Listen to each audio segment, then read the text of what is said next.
Hi, my name's Rowena, and on holiday, my sisters left me at the airport with 6 words. Have fun walking home, loser. That wasn't the worst part. They smiled in family photos while selling the house I was still living in, my house. They called it decluttering.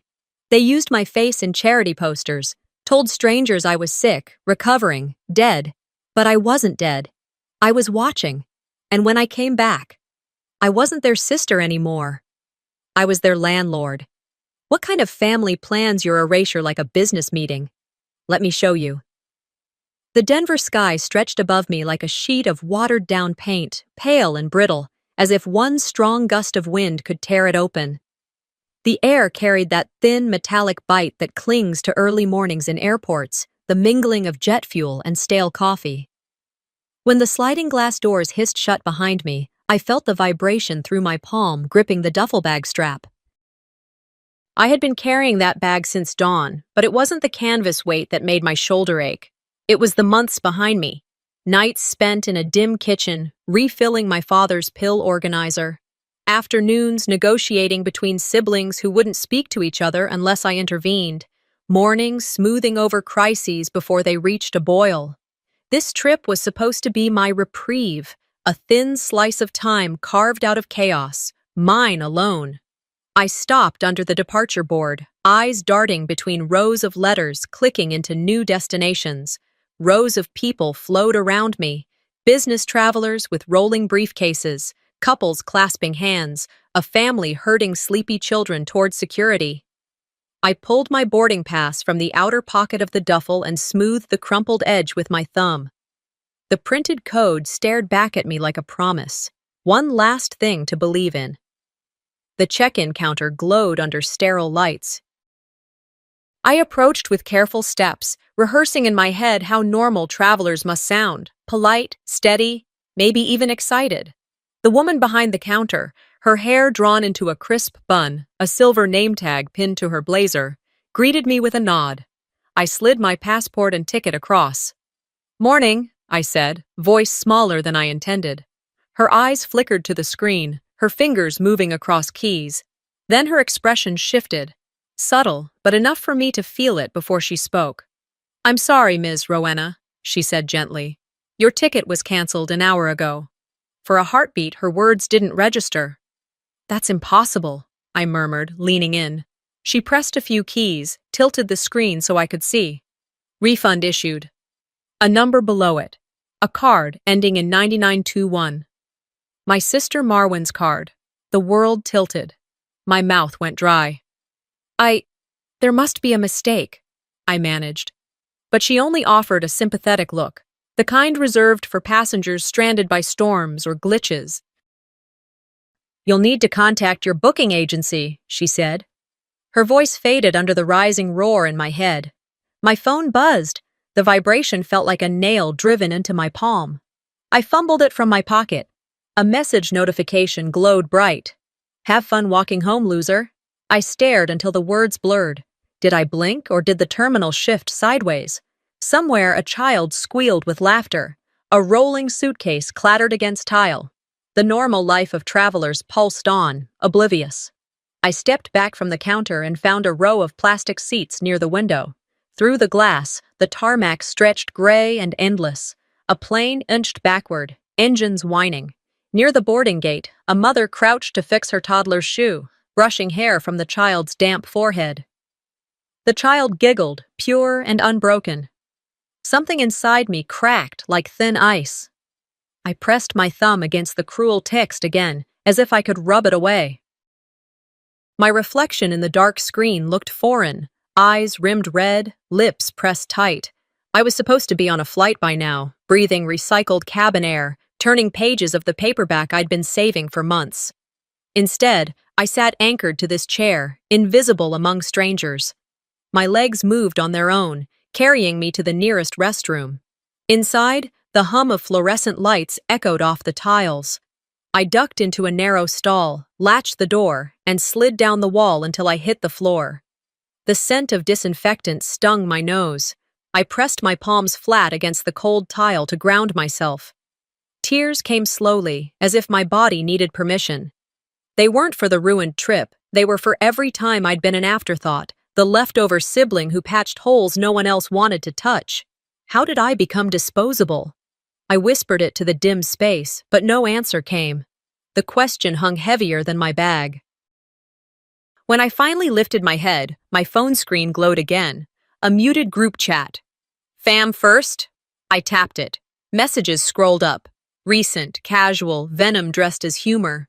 She always ruins trips. Let her sulk. Maybe she'll learn gratitude. We should have canceled her years ago, LOL. The names above each bubble weren't strangers. They were my people. Siblings, cousins, relatives I'd once shared birthday cakes with. My breath hitched as I scrolled further, months of screenshots and jokes at my expense. This wasn't an isolated cruelty. It was a ritual. I thought of the planning that had gone into this trip. I had saved small amounts each week, booked everything quietly, told only the minimum to avoid suspicion. Yet somehow word spread. The backlash had been immediate, like wolves catching a scent. And now the ticket, my one door out, was gone. I reached for my duffel bag. Its canvas, once soft from college trips, felt rough against my fingers. Inside were only a few changes of clothes, the paperback I hoped to finish, a travel-sized bottle of my favorite lotion, small comforts for a small dream. None of it felt worthy of betrayal. I wiped my cheeks with the heel of my hand and forced myself upright. The flickering fluorescent light painted everything in harsh stripes. My heart pounded, but beneath it was something steadier, older, a resolve I'd been ignoring. This was not just a bad morning. It was a line drawn across years of being everyone's scapegoat. I opened my phone's camera and snapped a photo of the cancellation screen, the proof of what they'd done. Then, still seated on the bathroom floor, I texted the photo to myself with a single caption. Step 1. It wasn't a cry for help. It was a marker, the first stone in a path out. My breath came slower, steadier. I straightened my spine. My reflection in the metal door looked different now. The same red eyes, but a firmer jaw. Outside, an announcement echoed through the terminal, calling passengers to a flight I was no longer on. The sound no longer hollowed me, it sharpened me. My bag strap dug into my shoulder as I stood, but the weight felt less like defeat and more like fuel. The message from Marwin had changed nothing, except my resolve. I stepped out of the bathroom stall with my heart still pounding as if I'd sprinted a mile. The fluorescent lights in the hallway flickered overhead, each stutter like a pulse in my temples. My shoes squeaked on the polished floor of the airport terminal as I walked toward the benches, my phone clutched like a lifeline. The air smelled faintly of antiseptic, coffee, and something metallic, like the way plane cabins smell just before takeoff. Around me, the terminal buzzed with the steady hum of travel. Boarding calls in monotone voices, the clatter of rolling suitcases, parents hushing children, business travelers murmuring into earbuds. None of it touched me. I felt as if a glass dome had been lowered over me, isolating me in the middle of all this movement. I sat down hard on the bench, elbows on my knees, and reopened Fam First, our family group chat. My thumb trembled as I scrolled. Months of messages flickered by, each one a pinprick, a reminder. I read the words as though I'd never seen them before, though I had. Snide remarks disguised as jokes, little digs about my weight, my moods, even my hair. Rose going through another phase. Let's all be supportive. Thin laughter threaded through the text, but I could see the contempt hiding in plain sight. Then something new caught my eye. A notification for a folder in my cloud drive, automatically synced to my phone, a folder named Receipts. I didn't remember creating it. Curious, I tapped. Inside was a grim museum of evidence. Screenshots of group images where I had been cropped out, my face gone like a ghost. Forwarded threads from conversations I'd never been invited to. Notifications of shared files I'd never seen. My stomach twisted as if a hand had reached inside and wrung it. This wasn't chaos. This wasn't just forgetfulness or benign neglect. This was calibration. Someone had been coordinating how to diminish me, not just in moments, but systematically, like pruning a plant so it never bloomed. I kept scrolling, half horrified, half numb. Then another chat surfaced, one I'd never seen before. Its name was plain, unlike the pastel emoji-filled "Fam First." This one was blunt, Core 4. My pulse jumped. I opened it with trembling fingers. Don't forget to misplace her invitation. Quiet version of the gift again this year. Let her think we forgot so she's hurt instead of demanding. I froze, blinking at the screen. My mind rejected the words even as my eyes absorbed them. The cruelty wasn't accidental. It was premeditated. A memory rifled to the surface, unbidden. The baby shower for Marwin, years ago, back home in Charleston. I arrived early, clutching the quilt I had hand-stitched, each square chosen to match her nursery colors, each seam pressed flat. I had written my name on the RSVP card. I had helped plan the menu. Yet when I arrived, there was no name on the seating chart. People murmured apologies and directed me to a chair in the back. At gift hour, someone announced, "Let's thank Mom for this beautiful quilt." Applause burst like confetti. I stared at my hands. The quilt lay across Marwin's lap, but the credit had been stolen mid-air. Cameras flashed, the backs of hands framed in photos. I swallowed hard and looked away. Back in the present, I shook the memory off like sand, but it clung to me, gritty and real. I reopened Instagram, and there it was, a post by Valora, my other sister. Caption: So grateful to my sis for this beautiful gift. The quilt I had spent months on, labeled as Marwin's. My initials faint but visible in the embroidery. Evidence of theft and erasure at once. Anger buzzed under my skin like a current. But I couldn't just storm into the middle of this. Confronting them directly would be like walking into an ambush. I needed allies. There was one person I knew could help, someone who might understand, Lucinda. I messaged her, "Can we talk?" Within minutes, she replied, "Yes, now." Later that day, I sat across from her in a quiet cafe on Meeting Street in Charleston. The air smelled of rain and sweet magnolia. The light through the windows was soft and gray. Lucinda's eyes were steady, her fingers curled around a ceramic mug. She looked at me the way someone does when they've been expecting you, not just today, but for years.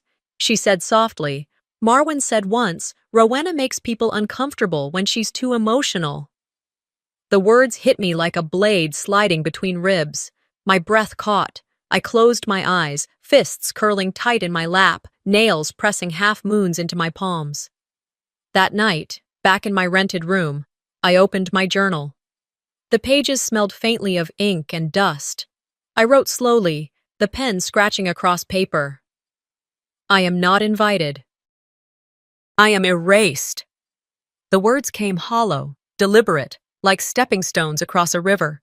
The ache wasn't fresh. It was old, solid, a foundation of exclusion I had been living on without naming it. I closed the notebook and placed it next to the photograph of my father and me as a child. The one where he's holding me on his shoulders, both of us laughing. Then I pulled out the quilt pattern, the very sketch I had held in memory, folded and refolded. It was worn at the creases, the pencil lines fading. I photocopied it, then lit the corner of the copy in the fireplace. The paper curled to ash, rising smoke bittersweet. I didn't mourn losing it. I mourned that I ever let love cost me invisibility. The room smelled of char and old paper. Shadows trembled on the walls. My voice cracked when I whispered to the empty room, "If they keep calling me a ghost, maybe it's time I haunt them properly." The words startled even me, hanging in the air like a vow. My thumb hovered over an old folder on my phone labeled Trust Deeds. Inside were files no one knew I had, property papers, inheritance notes, a trail of digital breadcrumbs. For years, I had been the one handling errands, filing documents, scanning signatures, making sure bills were paid. They had trusted me with the skeleton keys to their lives. Tomorrow, I decided, I would open it. For the first time in a long while, I felt a flicker of something other than grief. It was small, bright, and dangerous, a match struck in the dark. The envelope from Lucinda felt heavier than I expected, far heavier than paper should weigh. It wasn't just the mass of folded documents inside, but the gravity of years sealed into one thin shell. My thumb brushed the flap, noticing how the adhesive had dried and curled at the edges, like old memories threatening to break free. I sat at the kitchen table of the house where I had grown up, the same one whose wallpaper still bore faint marks of my height scrawled in pencil. The light above me flickered, haloing the envelope in a weak yellow glow. My breath hitched as I broke the seal. Inside, papers unfolded like a flock of white birds, the paper soft and creased from age. My eyes fell on Dad's familiar script, small, meticulous letters marching across the page, directives, names, lists, notes written in a hand I had watched tremble in his final months, and there, bold, underlined words. Trust deeds. Rowena. I blinked, the letters wavering through a sudden veil of tears. Beneath those pages lay a pamphlet. My heart knew it before my hands turned it over. Dad's memorial service, the pamphlet where my name, my existence, had been scrubbed out as if I had never been his daughter at all. I had prepared myself for pain, but not for the coldness of being erased. I was a ghost at my own father's farewell. No photo of me beside him in the slideshow, no mention in the speech, not even a single frame acknowledging I had sat by his hospital bed night after night. Yet in the ink of his own handwriting, in the legal weight of these pages, I was still present. That afternoon, I found myself sitting cross-legged on the hardwood floor of my childhood home, the envelope's contents spread around me like puzzle pieces. The smell of polished wood rose as if the house itself breathed with me. Hospital schedules in Dad's handwriting, the nights I sat by his bed, reading to him when he could no longer speak, rubbing lotion into his hands so the IV tape wouldn't hurt his skin. Meal plans I had clipped to the fridge, my handwriting beside his, two scripts woven together like we'd always been a team. In the margins of one schedule, he had scribbled, "Let Rowena decide." That note hit me harder than anything else. A tiny phrase, but a lighthouse in the fog. Then I found the program from that memorial. Glossy paper, soft from fingers passing it around, but inside, no mention of me. The slideshow had flickered across the hall's screen without a single photo of me beside him. I had sat in the back row, small and invisible, as strangers nodded at his legacy. I pressed my palm to the glass of the family portrait mounted above the fireplace, the one from before Mom left. My reflection swam in the glass, dim, fractured by the firelight, like a ghost hovering behind the living. A voice echoed in memory, soft as a sigh. "You're the only one who stayed." Dad had whispered that when his breathing was shallow, machines humming like distant storms. I had thought it a private moment between us, one last crumb of affection. But reading these pages now, I realized he trusted me. He had always trusted me more than the others, even as they painted me out of his story. My phone vibrated on the floor. A news alert. Marwin's barbecue fundraiser had made local press. Valora praised our selfless Rowena in a caption beneath a photo of herself holding a spatula like a trophy. The audacity made my jaw tighten. At the gathering in our yard the previous weekend, Marwin had stood in the sun and said to a neighbor, "Glad I won in the end." She didn't even lower her voice. Dylan, her husband, had averted his gaze, cheeks pink. My heart hollowed out with betrayal. He had once been mine, not legally, not anymore, but in a way that mattered. I remembered the miscarriage. The pain had been a dark tunnel, and grief swallowed me whole. Marwin had sat by my bed, rubbing my arm with practiced sympathy, whispering platitudes about God's plan. Later, I overheard her laughing in corners with Dylan, their heads bent close like co-conspirators. When I confronted her, she smiled and said nothing. Family defended her. "Love finds a way," they said, as if that excused everything. I sat silent, too tired to fight. But now, as the late afternoon light slanted through the blinds, I could not pretend anymore. I reached for another document. This one I recognized immediately. Dad's final deed. It was sealed, not public, waiting for conditions to be met. The paper smelled faintly of cedar, like his desk drawer. My eyes scanned the fine print until they found the clause I needed. Majority interest to Rowena, contingent on no revocation. I exhaled a shaky breath. The words trembled but stayed. That meant I held the real stake in the house, though everyone believed it belonged to Marwan and Valora. They had thrown parties here, posted photos of their heritage home, used the yard for fundraisers, and I had stood at the edges like a stranger. But this paper was proof. Dad had never revoked his trust. I was not just a guest in my own house.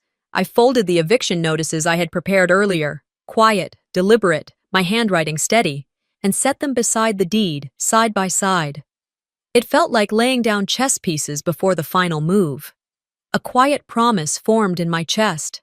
I whispered, voice low, the words barely catching on air. I may have been cropped out of the slideshow, but I was always in his will. The wind rattled the window panes as if in agreement. Somewhere outside, a wind chime clanged off-key. The house, my house, seemed to listen. I gathered the documents, stacking them neatly, aligning the edges like Dad always had. With a final breath, I slid them into my drawer. Tomorrow, they would see me differently. Tomorrow, the silence I had swallowed for years would end. For the first time in a long time, I felt the faint pulse of power in my hands, not just paper and ink, but a story no one could erase. I barely heard the front door chime, a faint metallic ring muffled under the steady hum of the dishwasher and the faint tapping of tree branches against the window. But the sound cut through me like a tremor. My head jerked up, instinct pulling me toward the threshold. The house was quiet. Too quiet. The kind of silence that turns into a presence of its own. When I reached the entryway, I noticed a slip of white jutting beneath the crack of the door. Someone had pushed it through. I crouched down, fingertips trembling as I pulled it free. A folded envelope, unmarked. Inside was a single page. My breath caught when I saw it wasn't handwritten, but printed. A screenshot. Valora's post, sharp as broken glass. Not everyone who cares for the sick does it out of love. Some do it for what they might inherit. The words were bold, public, venom dressed as wisdom, a punch to the gut. So it had begun. My hands shook as I folded the paper again, too late, as though I could erase the words by hiding them. In public, they were already at work, sowing doubt like seeds in soil that had been waiting. That afternoon, I attended a luncheon at our church's community hall. The space was familiar. Whitewashed walls, rows of tables covered in cream-colored cloth, the smell of lemon cake and warm coffee drifting through the air. Conversations mingled, cheerful on the surface, yet I felt every gaze slide toward me like a tide pulling me under. I moved through the crowd slowly, a ghost that people both noticed and ignored. It was the peculiar sensation of being both visible and invisible. Every whisper felt directed at me, yet no one met my eyes directly. Mrs. Keller approached. She had always been kind, a gentle presence with laugh lines carved deep around her mouth. But today her brows were knitted, and when she spoke, her voice was soft, almost conspiratorial. "I saw that post," she murmured, leaning closer. "People are asking, did you pressure your father's will?" Her words dropped like stones. Not an accusation, but something heavier. Curiosity laced with pity. I forced my lips into what I hoped resembled a smile. No one knows what I've lived in silence. The answer was vague, deflecting. But her eyes lingered on me as though searching for cracks in my composure. Behind her, I noticed two women pause mid-sentence, their glances flicking in my direction. The rumor thread had already been spun. It was simply being pulled tighter, knot by knot. The whispers grew louder in my mind. That I had pushed for power of attorney while Dad was incapacitated. That I was opportunistic, calculating, already reaching for what wasn't yet mine. But the truth was simpler, messier, and far more human. I remembered the afternoon when Dad had called me into his study. He was weaker then, but still carried that unyielding authority in his voice. He handed me a thick stack of papers and said, "Just sign here, have it notarized while you're out." I hadn't read beyond the top page. I didn't question him.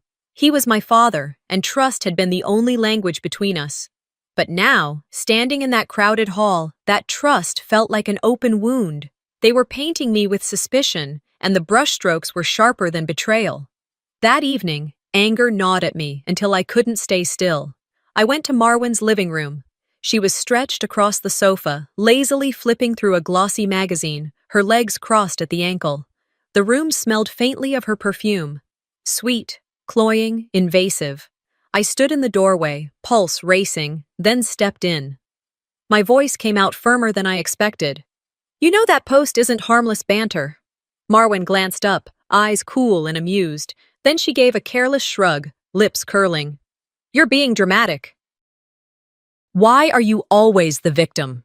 Her tone wasn't dismissive, it was surgical, designed to make me question my own footing. I clenched my fists, fighting the urge to scream. "People think I manipulated Dad. Do you know what that does to me?" She tilted her head, feigning thoughtfulness, before delivering the words that cut deepest. "You're lucky I let you stay. Don't act entitled in my house." For a moment, everything froze. My throat went raw, my chest hollow. It wasn't just an insult. It was a declaration, a stripping away of belonging. I was a guest in a place I once considered home. Marwan pushed past me, her perfume trailing like smoke, leaving me standing alone. I glanced at the coffee table and noticed something that twisted the knife further. My mug, the one etched with Dad's initials, was gone. In its place sat a flimsy plastic cup, a replacement, a downgrade, a symbol I hadn't seen before. I stood rooted for a long moment, then turned and walked away. Not because I wanted to, but because I realized dignity had no place in a room designed to deny it. Back in the guest room, the air felt stale, heavy. I pulled open the drawer of the nightstand and found my sketchbook. Its worn cover held years of my hidden self, pieces of me no one cared to know. I flipped it open to a drawing I had made as a child. Dad and me when I was 6, his arm wrapped around my shoulders, both of us smiling in that carefree way that children believe will last forever. Tears blurred the page, my vision fracturing the lines of graphite into rivers. I cried hard, shoulders shaking. It wasn't a cry of weakness, but of exhaustion, of carrying too much for too long. Yet even in that moment, necessity forced me upright. I wasn't brave, I wasn't strong, I was simply surviving. And survival meant recognizing that I could no longer fight for space in a family determined to shrink me into nothing. I reached for my phone, hands trembling as I typed a message. "Lucinda, meet me tomorrow. I need his letter." Lucinda had been Dad's friend for years, a woman whose loyalty never bent to gossip. If anyone carried his words, his truth, it was her. For hours, I lay awake, staring at the dim glow of the phone on the nightstand. Finally, close to midnight, the screen lit up. Her reply was simple, steady, like an anchor. "He told me if you ever asked, I should give it to you." My heart pounded. I typed back with a final surge of will. "I'm asking." And with that, I knew tomorrow would not be just another day of whispers and shadows. It would be the beginning of something else. Revelation or ruin. Lucinda met me in the pale hush of early light at a cafe tucked on the corner of King Street. The place had always smelled faintly of roasted beans and warm bread, its windows catching the first spill of sunrise. Golden beams stretched across the tables, painting every surface in quiet warmth, as if the city itself wanted to soften what was coming. She slid into the booth opposite me, an envelope trembling in her hand. The gesture alone spoke of weight, of something she had carried too long. Lucinda's eyes searched mine before she spoke, gauging whether I had strength left to hear what she had brought. I folded the quilted sketch I had been tracing absent-mindedly, tucking it into the inside pocket of my coat. "What is it?" My voice was steadier than my heart. Lucinda inhaled, lips parting before words finally fell out. "This is from your father," she said gently, pressing the envelope toward me as if it were fragile, like glass that might break under the wrong touch. "He wrote it for you, if you ever needed it." For a heartbeat, I forgot to breathe. My fingers hovered before I touched the envelope. The paper was aged, edges softened by time, but intact, deliberate. My chest ached with a strange familiarity, as though his presence was in the folds, waiting. I drew the letter free, unfolding it slowly. His handwriting spilled across the page, in the careful, slightly slanted strokes I remembered from old grocery lists and notes tucked into his novels. The first lines read, "Rowena, from the first breath you drew, you were never an afterthought. In a house of shadows, you were my sunlight." I read the words again, letting them settle like stones in a riverbed. His voice filled my mind, not ghostly, but clear, alive. Each sentence rang louder than accusations ever could. He wrote of moments only I could have shared with him, the nights I sat by his bed reading the same battered novel, the mornings I brought him oatmeal even when my own body trembled with exhaustion. He wrote of Marwyn and Valora, of their sharp tongues and sharper silences. "They will try to silence you," he admitted, "but no voice is louder than truth." By the time I reached the end, my vision blurred. His final line clung to me like breath in cold air. "This world doesn't reward kindness, but I hope you never lose it." The envelope slipped from my lap to the cafe floor. I shut my eyes and let the storm inside me break. But in that breaking was a kind of stillness, as though he had reached across the years to place his hand on my shoulder. Later, walking home through Charleston's streets, I noticed how different the air felt. The cobblestones gleamed faintly from the night's rain, the oak branches stretching long shadows across sidewalks. The hush seemed sharper, cleaner, as if the world had exhaled something I had carried too long. I slowed as I passed Marwyn's house. The blinds were drawn, lights extinguished in the middle of morning. A realtor's card leaned against a potted plant by the door, with a bright sticky note attached. "Finalize by Friday." A tightness gripped my chest. The very house where I had lived, where laughter and cruelty had braided themselves into my childhood, was being sold beneath me, without a word. Inside my own home, I placed my father's letter in the desk drawer, pressing it flat beneath my palm as though to keep it safe. That evening, I sat before my computer, logging into the county's public records. The search bar felt heavier than any courtroom. I typed Marwyn's address, the house that was supposed to be mine. The records blinked back. Deed. In Marwyn's name. Listing.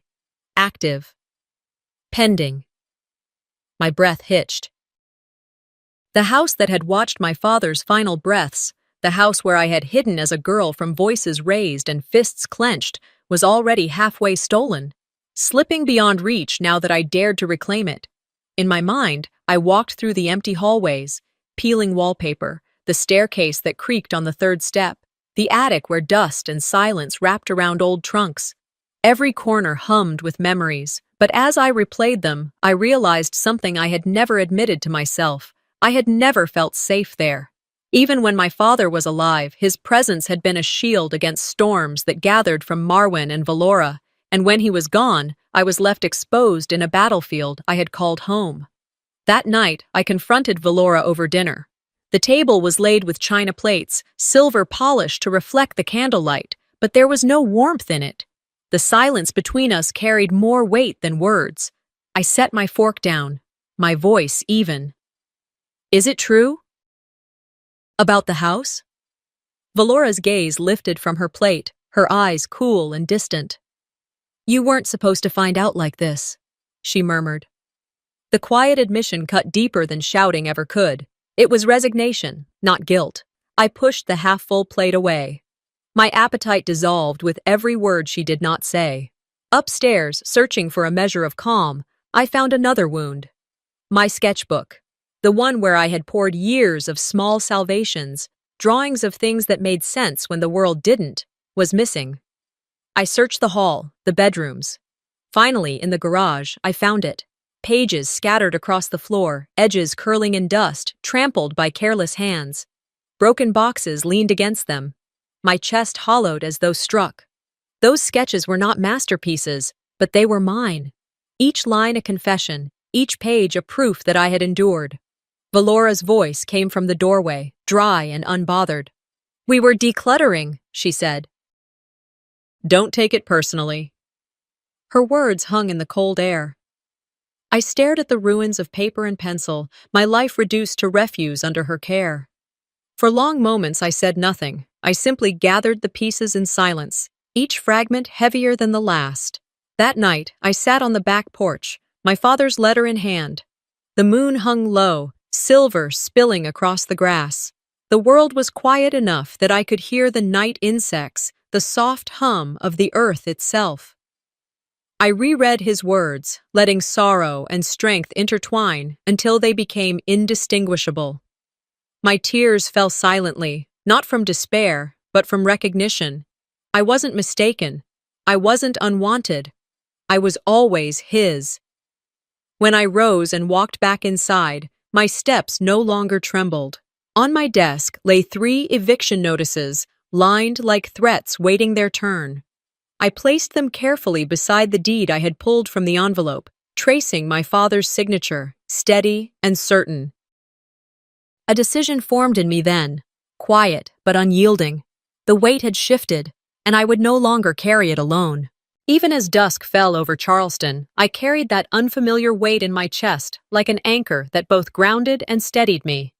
The papers, the eviction notices, and the deed were folded neatly and stored in my desk drawer. They did not sit there as ordinary sheets of paper.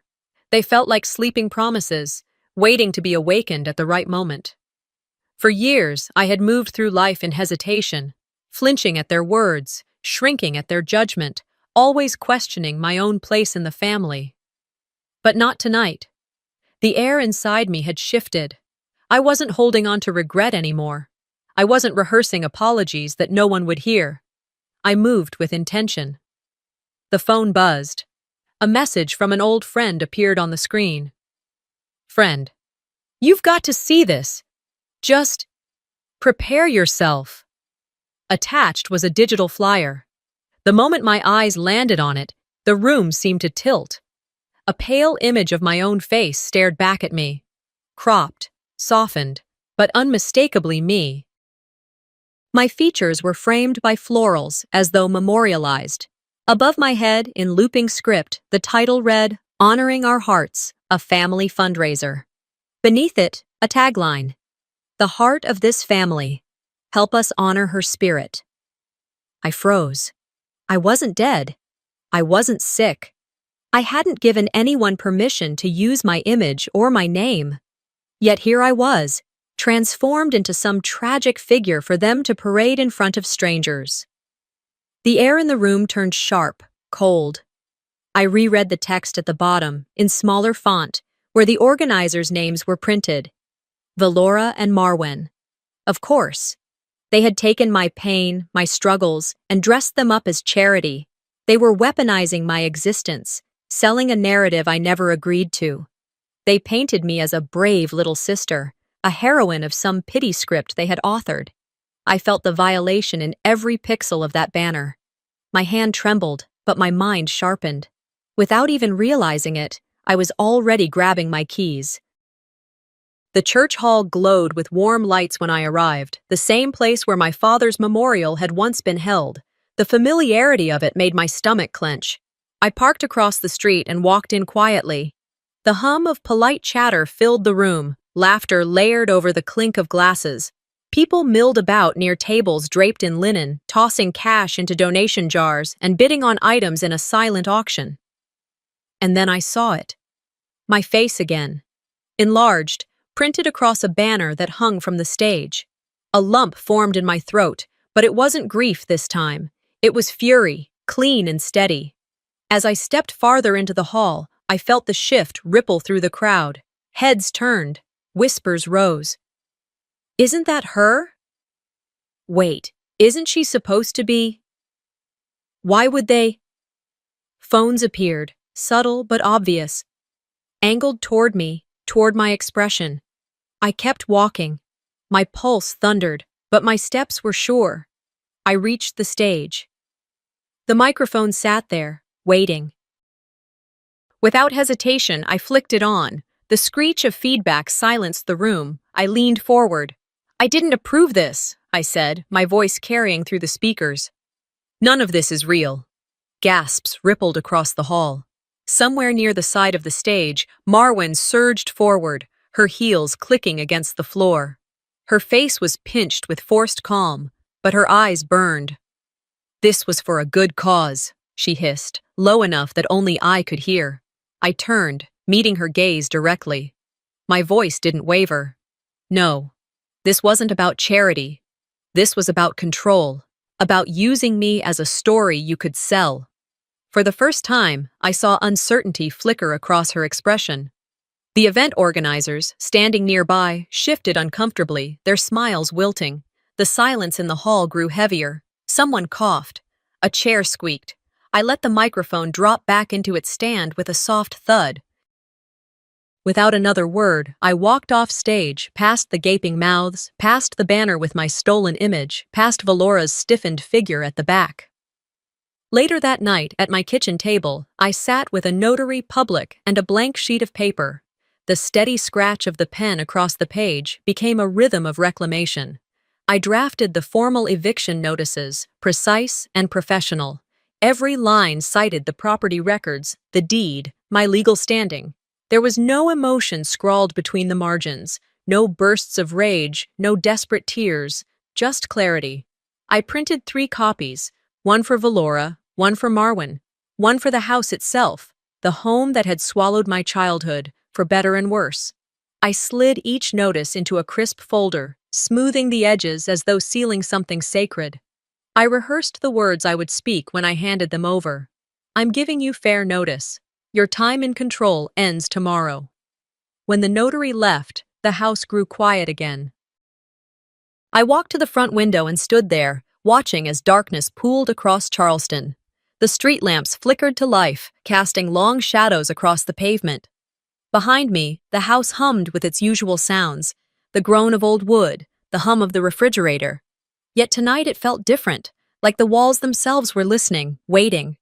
I thought of the years I had spent inside those walls, years of being erased, ignored, manipulated, years of shrinking myself so they could stretch into every corner. Now, for the first time, I held the power to draw the boundary lines. The house that had once slipped through my fingers was back in my grasp. Not as a gift, not as an inheritance, but as something I had fought for. Quietly, methodically, with no one cheering me on.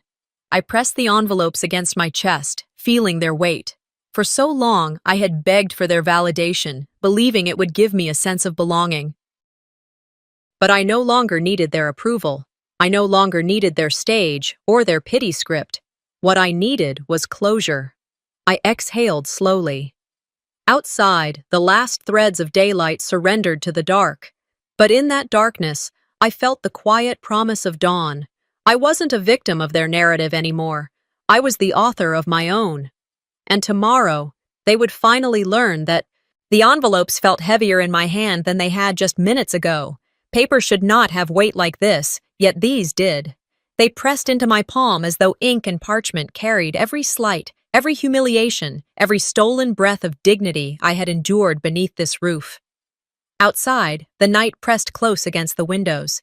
Darkness pooled in the yard like tar, clinging to the air. The cicadas droned with relentless persistence, a living metronome to my heartbeat. I knew with an almost sacred certainty that tonight the game would change. The moment had ripened. Hesitation was no longer a luxury I could afford. Without knocking, without hesitation, I crossed the threshold of the house. This was not a homecoming. I was not the wronged sister seeking scraps of belonging. Tonight, I stepped inside as something else entirely, the landlord, the rightful steward of my father's legacy, enforcing boundaries they had long mocked. The living room greeted me with curated perfection. A golden lamp threw soft light over Marwyn's framed awards, certificates with their ornate fonts, trophies with polished brass bases. Valora's careful arrangement of family photographs spread across the mantel, their smiling faces trapped in glass, preserving a false history. My own face had long been scrubbed out, erased like a stain they could not forgive. I studied those frames as one studies fossils, relics of something dead. I did not linger. I moved through the house steady, silent, purposeful, the envelopes clutched in one hand like a weapon. A faint vibration buzzed against my thigh. I paused, pulling out my phone. The glow lit my face as I read the text. Rosetta. I think it's time you heard this. My chest tightened. Rosetta, the longtime housekeeper, the quiet sentinel of this household. She had served here since before I was born, watching decades of meals, arguments, reconciliations. She had seen what others ignored, a sound behind me. Footsteps, tentative, approaching from the hall. I turned and opened the door leading to the side foyer. The narrow space was shadowed, the air tinged with the faint scent of polish and dust. Rosetta stood there, trembling, her wiry hands gripping something metallic and brassy. The object looked almost comical in this age of smartphones. A recorder, bulky, its surface dulled by years of use. Yet the way she cradled it was not comical at all. It was reverent. "I never meant to spy," she whispered, her voice taut with both apology and defiance. "I just wanted the truth, in case things got worse." My throat tightened. And did they? Her eyes, wet and glistening, told me enough. She held out the recorder. My hand did not shake as I took it from her, though my pulse thundered in my ears. "Outside," she murmured. "It's better if you hear it outside." We stepped onto the back porch. The summer air pressed heavy on my skin, clinging with humidity. Cicadas screamed from the trees, their endless chorus filling the silence between us. Rosetta pressed the button. The tape whirred, cracked, and then voices spilled into the night. Marwyn, her voice low and edged with cruelty. "Let her rot. She'll never fight back." Valora, cool, rationalizing with ease. "Keep her off balance. Make her grateful for scraps. She'll cling harder that way." A third voice, mocking, high-pitched, mimicked me. "I'm sorry. I'll do better." Followed by a burst of laughter, sharp and merciless. The cicadas seemed to hush, leaving me alone with their malice preserved in tinny audio. I closed my eyes. Betrayal was no longer abstract. No longer whispers I doubted myself for overhearing. It was here, undeniable, etched into magnetic tape. Every humiliation, every cold dismissal, every cutting remark. Not spontaneous cruelty, but orchestrated, crafted, performed. I drew a slow breath. "Thank you," I whispered to Rosetta, though the words felt pitiful against the magnitude of what she had given me. She nodded once, her chin trembling. I couldn't carry it anymore. And with that, she retreated into the darkened house, leaving me alone with the recorder still hot in my hand. Later in the car, I replayed the tape. Once, twice, again and again until the voices etched themselves into my bones. Each repetition tore something inside me and built something new in its place. Tears slid freely down my cheeks, but I no longer hid them. They weren't just dismissing me. They had built an entire narrative, one where I was a beggar, pitiful and clumsy, undeserving of love or inheritance. A narrative they laughed over like children dismantling wings off an insect. My hands clenched the steering wheel, knuckles pale in the dim light. When I finally returned home, the silence of my own walls felt merciful. I set the recorder down and powered up my father's external drive. The hum of the computer filled the room as I searched through the folders until one label caught my eye. Home. I clicked. Photos bloomed across the screen. Dad's eyes crinkling as I read to him from his favorite book. Me cooking breakfast, apron dusted with flour. Me sitting by his bedside, fatigue etched deep into my posture, but my hand steady on his arm. Then, the final image. It froze me. Me, asleep in a clinic chair, my body curled in exhaustion, my hand resting over his face peaceful, not with medication, but with trust. Someone, perhaps Rosetta, perhaps Dad himself, had captured that fragile, unguarded moment. My chest ached as I clutched the photo to me, though it was only pixels and paper. "You knew," I whispered into the empty room. My voice cracked. "You saw me." That memory, his eyes, his trust, his choice to record me in his last days, became my anchor. My spine straightened, breath steadied. I turned to the tenant portal. The clock's red digits glowed. 11:42 p.m. My fingers moved swiftly, filling out the forms. I scheduled the eviction deliveries for the morning. 3 notices, One for Marwyn, one for Valora, one for the property they believed was theirs. Next, I opened my notes app and began to type. My words were measured, precise. The speech I drafted was not fueled by vengeance. It was tethered by proof. Audio transcripts scanned and attached, legal documentation filed, photos marked with metadata. This was not revenge. This was correction, restoration. On my porch, I sat as the night breathed around me. The house across the street stood silent, its windows dark. The stars wheeled above, indifferent, yet I felt their silent witness. In the glass reflection, I did not see the shadow of what I had lost. I saw instead the faint outline of what I had chosen to protect. 3 envelopes lay on my desk, thick with consequence. 3 days. 3 women who built their power from my silence. Tomorrow, they would feel the weight of my word, and the silence they had once demanded from me would end. I let the cicadas sing me into resolve, the recorder quiet at last, its truth already transferred into hands stronger than theirs. The game had changed, and for the first time in years, I was the one setting the rules. The front door groaned as I eased it open, the hinges protesting like they knew I didn't belong there anymore. Dawn pressed against the windows, gray and half-formed, spilling into corners thick with dust and memory. I stepped inside without knocking, without apology, as though I were reclaiming a space that had once been mine, but had long since disowned me. Every room I passed whispered of another life. The living room where laughter used to echo before it curdled into silence. The dining room where plates had once clattered in rhythm with arguments that never seemed to end. The air smelled faintly of stale coffee and mothballs, and I realized, with a pang sharper than expected, that I had carried more ghosts into this house than it had left for me. In the kitchen, I found them. Marwyn stood by the counter, spoon circling her mug with lazy precision, as though stirring the day awake. Valora sat at the table, her glasses low on her nose, her fingers flicking through envelopes that looked more like barriers than letters. They did not startle at my entrance. They didn't gasp, or scowl, or even exchange a glance. It was as if they had been waiting.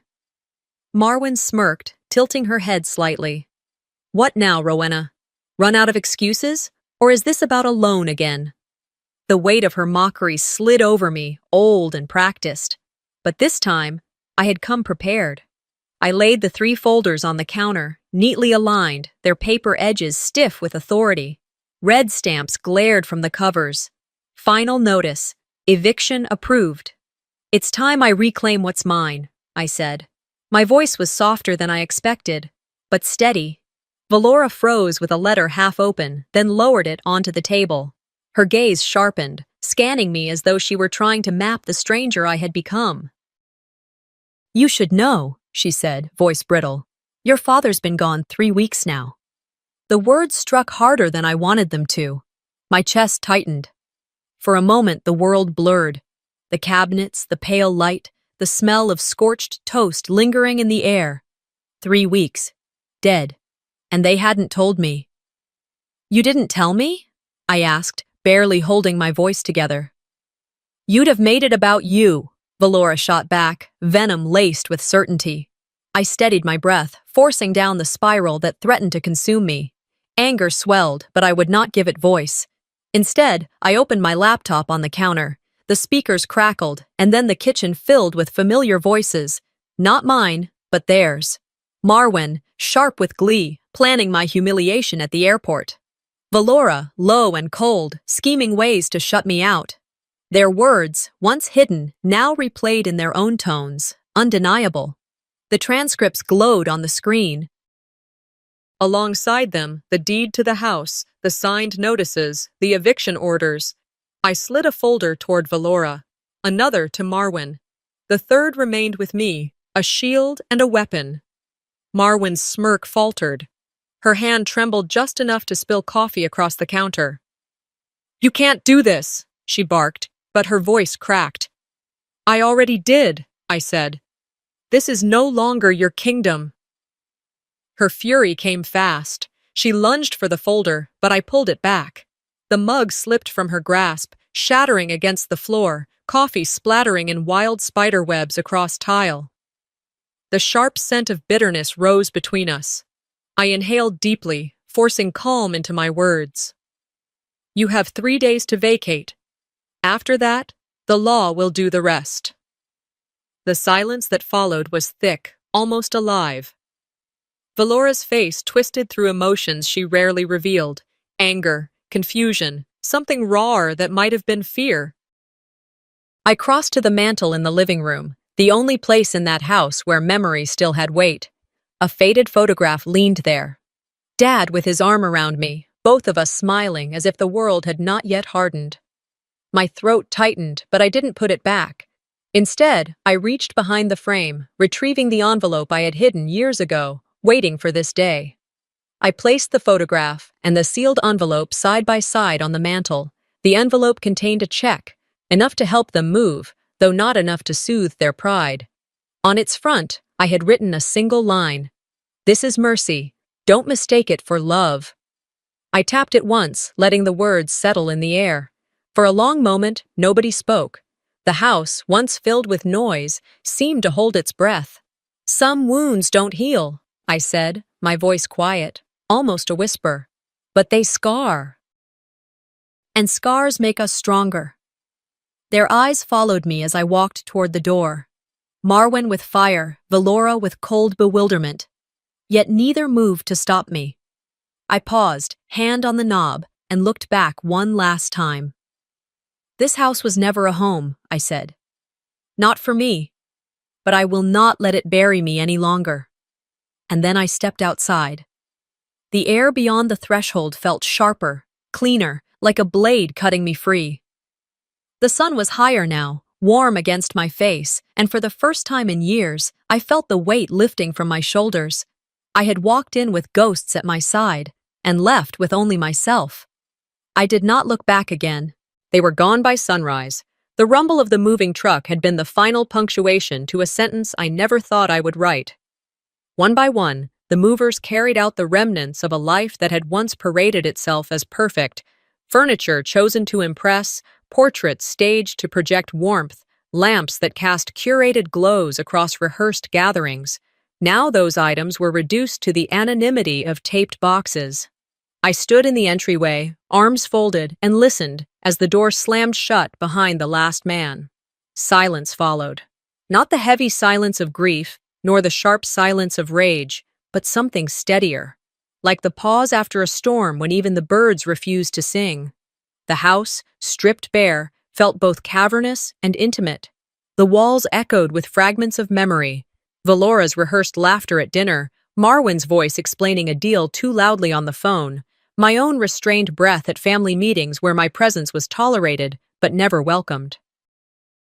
Now all of it was gone, like smoke whisked away on a morning wind. I exhaled, slow and deliberate, as if my lungs had been waiting years for permission.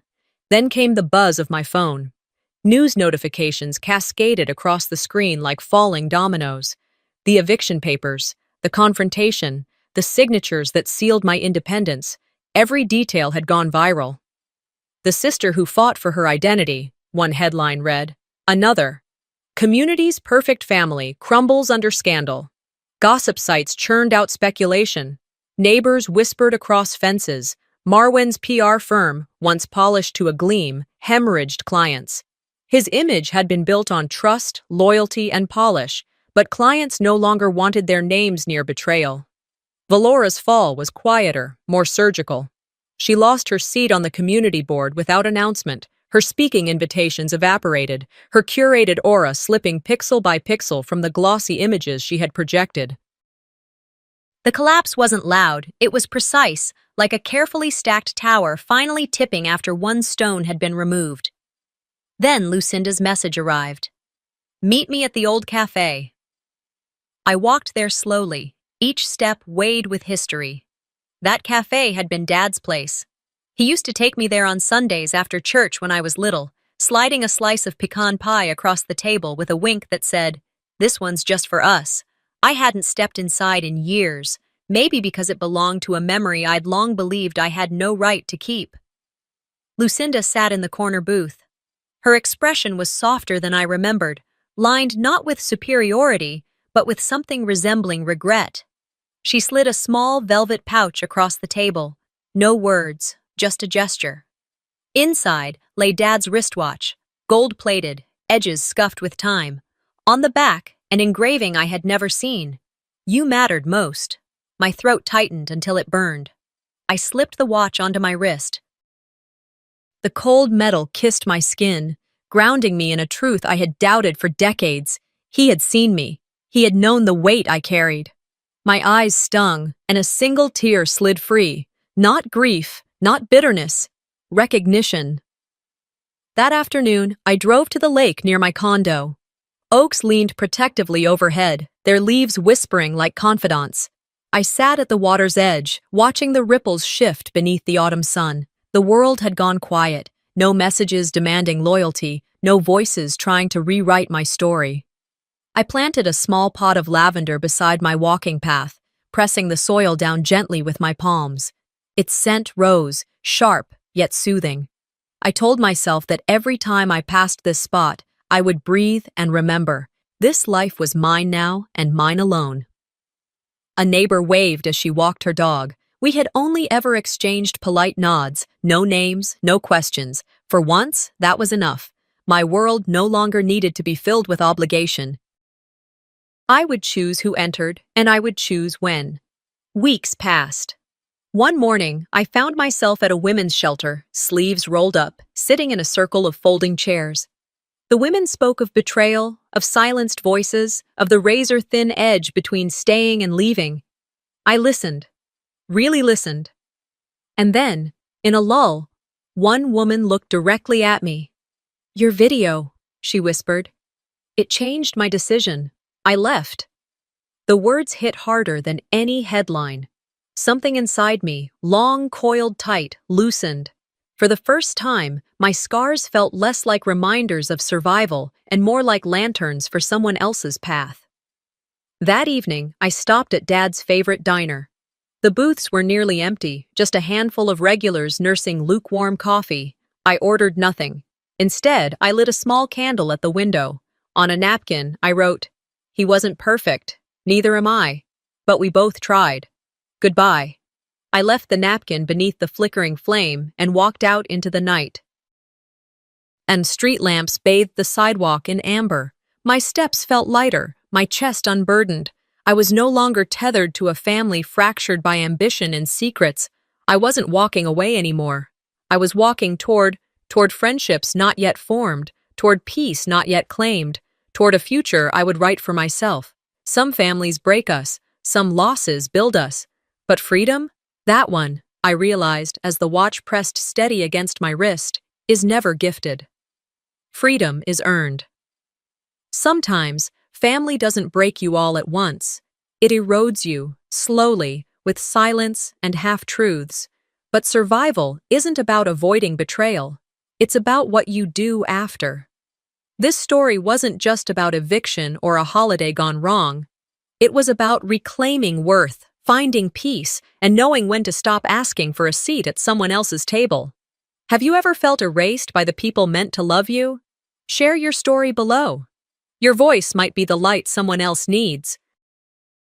And if this story resonated with you, don't forget to subscribe. More real, raw family stories are coming, and you won't want to miss them.